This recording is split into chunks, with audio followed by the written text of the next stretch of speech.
Je vais vous donner un résumé de la Bible, Genèse 38, versets 1 à 30.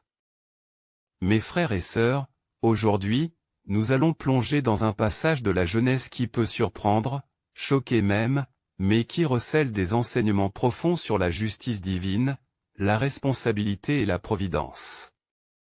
Genèse 38 nous raconte l'histoire de Juda, l'un des fils de Jacob, et de sa descendance. Ce chapitre s'ouvre alors que Juda quitte ses frères et s'établit auprès d'un Adullamite du nom de Hira. Il prend une femme cananéenne avec laquelle il a 3 fils, Onan et Shéla.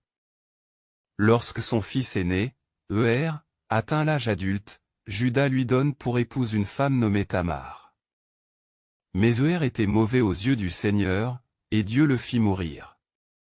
Selon la coutume du Lévira, Juda demande alors à son second fils, Onan, d'épouser Tamar pour assurer une descendance à son frère défunt.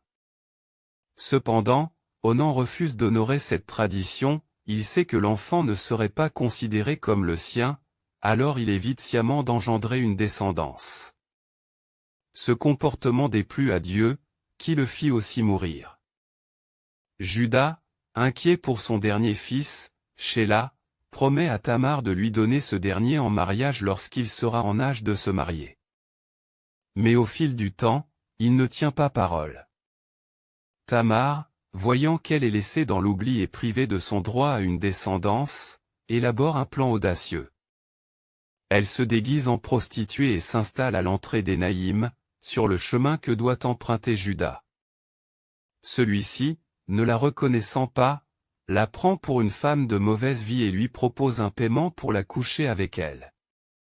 Tamar demande un gage en attendant le paiement, son sceau, son cordon et son bâton, 3 objets symbolisant l'identité et l'autorité de Juda.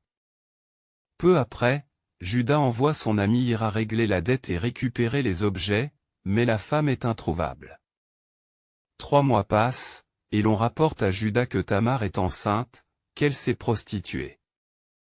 Outré, il ordonne qu'elle soit brûlée. Mais Tamar, avant l'exécution, révèle les preuves qu'elle détient, le sceau, le cordon et le bâton. Juda reconnaît alors sa faute et déclare, « Elle est plus juste que moi, car je ne l'ai pas donnée à mon fils Shéla. » Tamar donne naissance à des jumeaux, Péré et Zéra.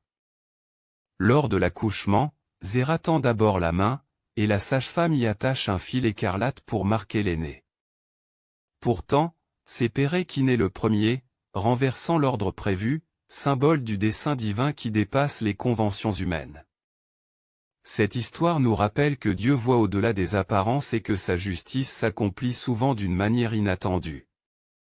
Tamar, malgré les injustices subies, devient une ancêtre directe du roi David et, ultimement, du Christ.